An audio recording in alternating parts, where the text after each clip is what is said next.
Good morning, good afternoon, good evening. Welcome to Dutchman Plays Medieval Blacksmith. This is going to be our final episode of this game. It's been fun, but it's still early access. I'm at a pretty good part where I have more money than I know what to do with. I can kind of just play for the story now. We are so well off. Quick reminder, we've already got our house fully upgraded. We still have enough money to buy a worker, and I'm going to show you today how we got here.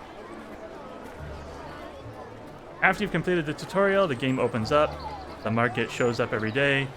You can go to the different stores and upgrade your shop, buy items for your shop. But over here to the left, through this archway, is the Nurenor Pass. And this is where we break the game. Your first time you enter here, it's going to give you a quick little tutorial. This whole area is a mine for ores. This cart is just an easy way to move this chest around. Any ores we mine out of the rocks, you throw them in this chest here, and they're transported to your shop after you return. You don't have to bring the chest or the cart with you when you leave. You just have to make sure that any ore you want to keep lands in this chest here. So I'm going to grab my cart, we're going to run through the valley. The first set of rocks you're going to show up to, right here, these are coal. If you ever need coal, you can stop here, break these bad boys open, and I can highlight right here. You see there are coal piles in each of them. You can scoop the coal out, throw it right into the chest, and that will get transported back to your shop. But coal's pretty cheap. Coal costs 1 per. You have to buy them in segments of 100. But 1 per piece of coal is very, very cheap, relatively speaking.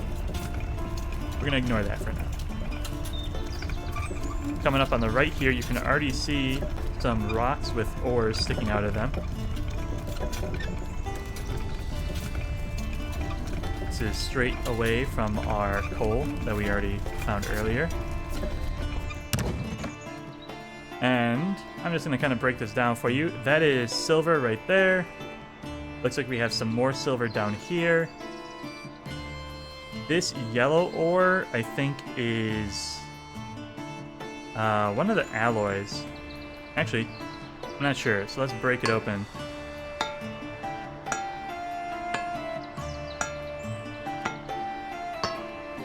Alloys don't normally occur in nature, but in this game they do. And that's Seraph, which is 1 silver plus 1 Sila. So this is a pretty good ore. But funnily enough, your silver and your silver alloys are worth about as much as iron is. So while it's cool to have that, we're actually going to go down here. So from the main entrance, we're going to come take a left at the first T. And down here at the bottom is where we're going to find the good stuff. I'm going to go ahead and drop this right here. I'm just going to take my pick. See if there's anything I want right away. These purple ores are very good. These are Loha. These are a gold alloy. Again, you wouldn't normally find these naturally occurring, but anything that's got gold in it is going to sell for quite a bit. Now we have to break this other piece. There we go. We've got 1 Loha ore for absolutely free. And it gets even better than that.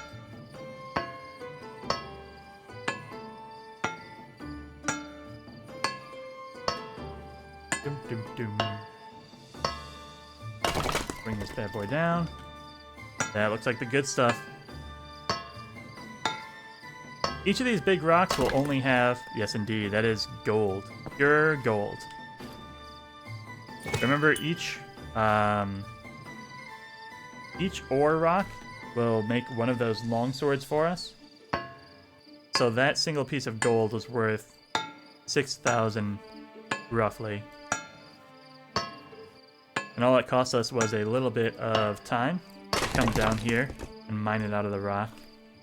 I don't know where the ore went on that one. I'm just going to try and start with the biggest piece here. Missed it. Over here, maybe? Sometimes it can be hard to find the ore chunk. Ugh, Conca. Conca is a transformative ore. This is really just for making alloys. Bit of a bug there, but we're just going to ignore it. Anyways, you can see I already have a worker hired over here. He's dutifully mining gold for me. That's how you get started. You come down here first thing on the first day. You crack open a bunch of gold. You bring it back to your shop and you cook it up. Remember, I don't need to bring the cart back with me. I'm just going to leave. I'm already good on coal. I don't need any more of that.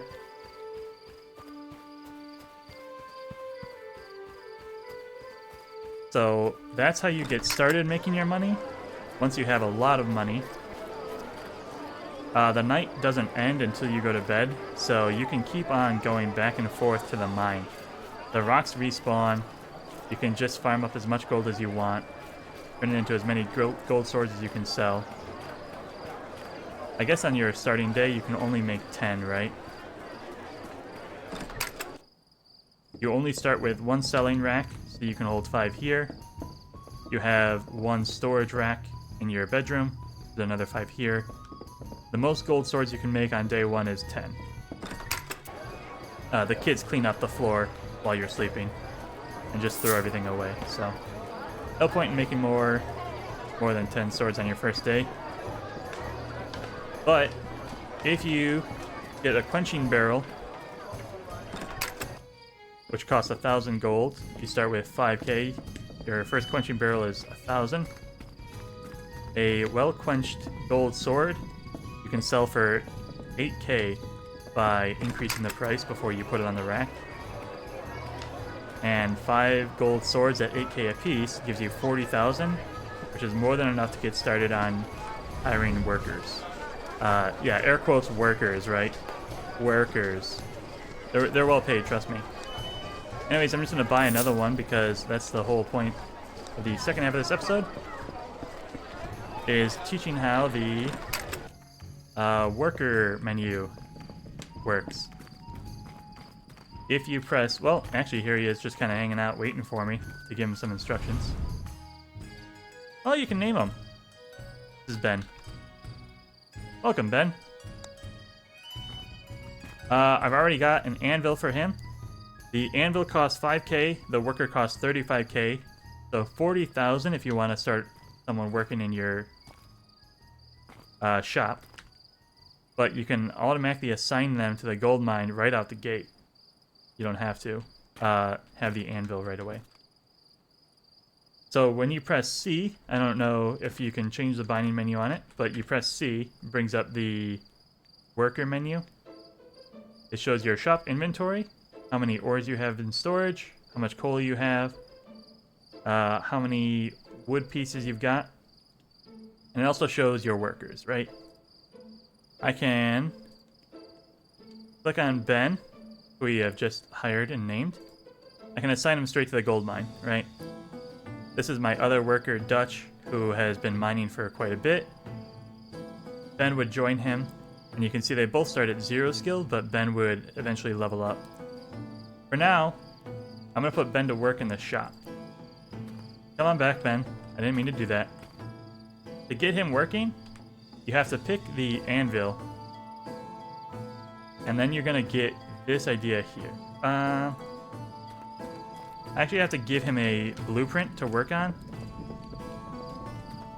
Do I want him making the big ones? Yeah, I think I do. I might as well just start him off with the our most profitable weapon here. I'm going to change the ore type to iron. He's very bad at mining or blacksmithing right now.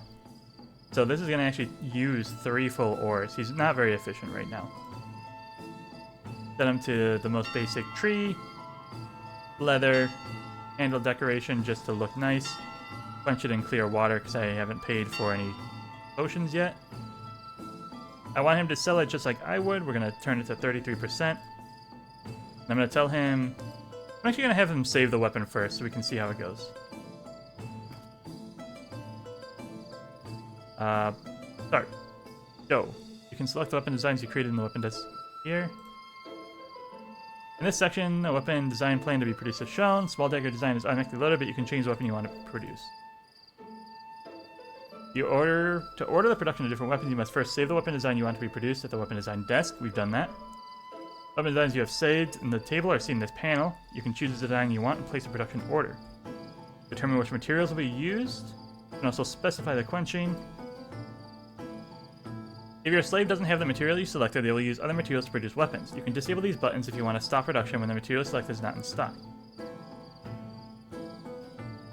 If it's not in the inventory, use other items. Not in the inventory, use other items. It's fine.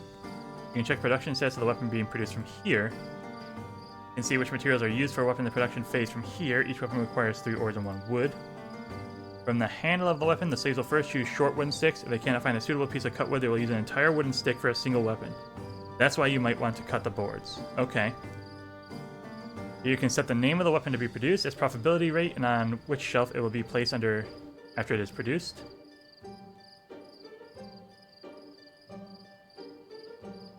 Okay. That is the name of the weapon. Here's the probability. What if I tell him to sell it? Is he gonna get to work? Ben! Ben, I hired you to do a job. Get to work. What's he waiting for? Maybe because the day has ended? Let me load the day and see if he needs to... start off.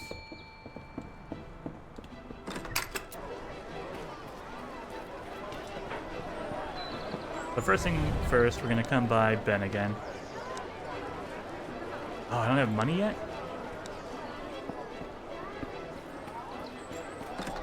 I don't have enough money yet. I need someone to come in and buy this sword specifically.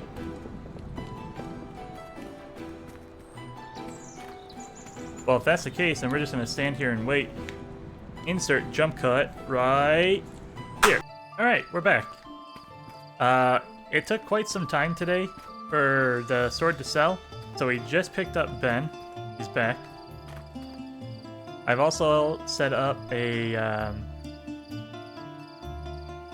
cheaper item to craft and to make.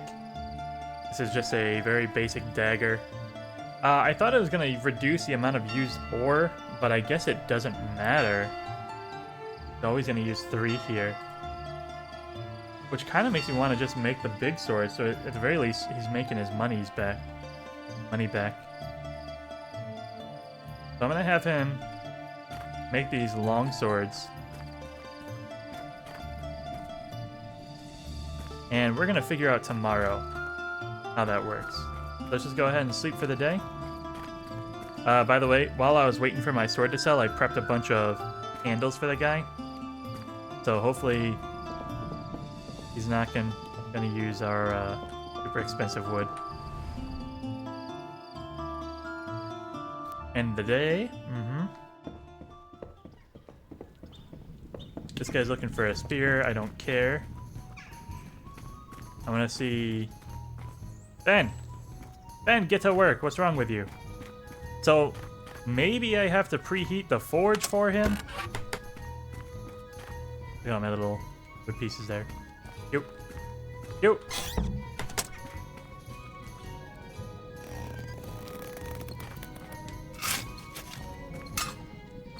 Shuffle. Shuffle.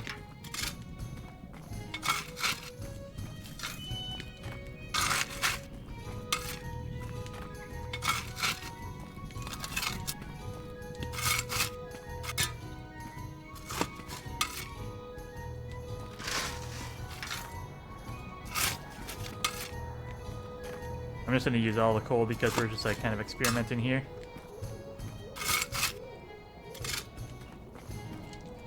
We'll close this, pump this up. 2, 3, 4, 5 should probably be good. One more, 6. Alright, so that's at 2k. Ben hasn't moved off of his ass yet.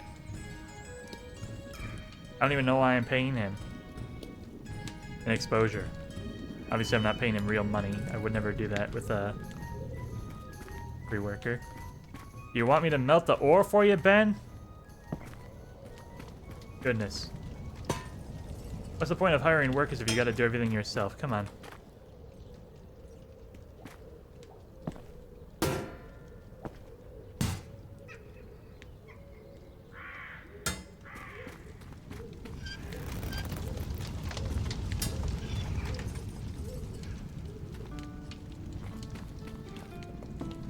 I mean, if I'm gonna have to do everything for him.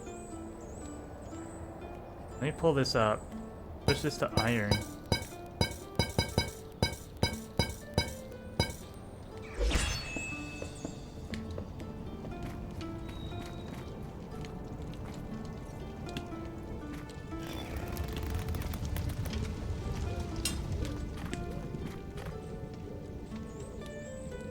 Ben, get to work. Uh-oh. Oh, no. No, not my bucket. I need that. Oh, did I actually screw this up? Oh my god.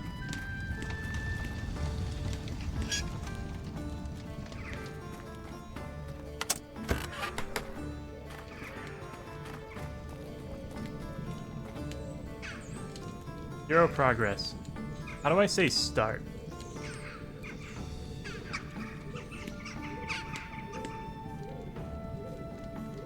Like, everything's decided. Start. I want you to make weapon. Then. Oh, I have to assign him. Oh, that's so stupid of me.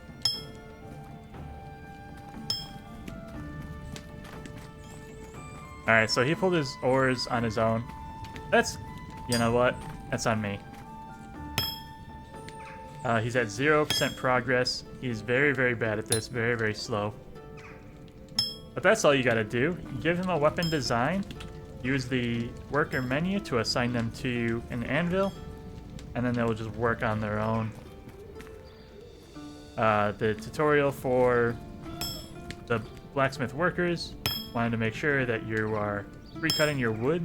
Otherwise, they will use the entire rod if that's all they have available. So yeah, that's it. Our boy is working. He's gonna get that done eventually. He's only using iron ore, so it's okay if he wastes it all. And eventually he's gonna get better and better and hopefully be making good weapons for us. But yeah, so I think that finishes our episode. We went over how to make the money, how to buy the workers, how to assign them to each of their roles, and also how to get your ore bucket stuck. A pretty successful day, I would say. So thanks everyone for watching. I hope you enjoyed. If you did, please click the like and subscribe button. It really helps small channels like this one grow and reach a wider audience. And I hope you have a good morning, a good afternoon, and a good evening. Goodbye.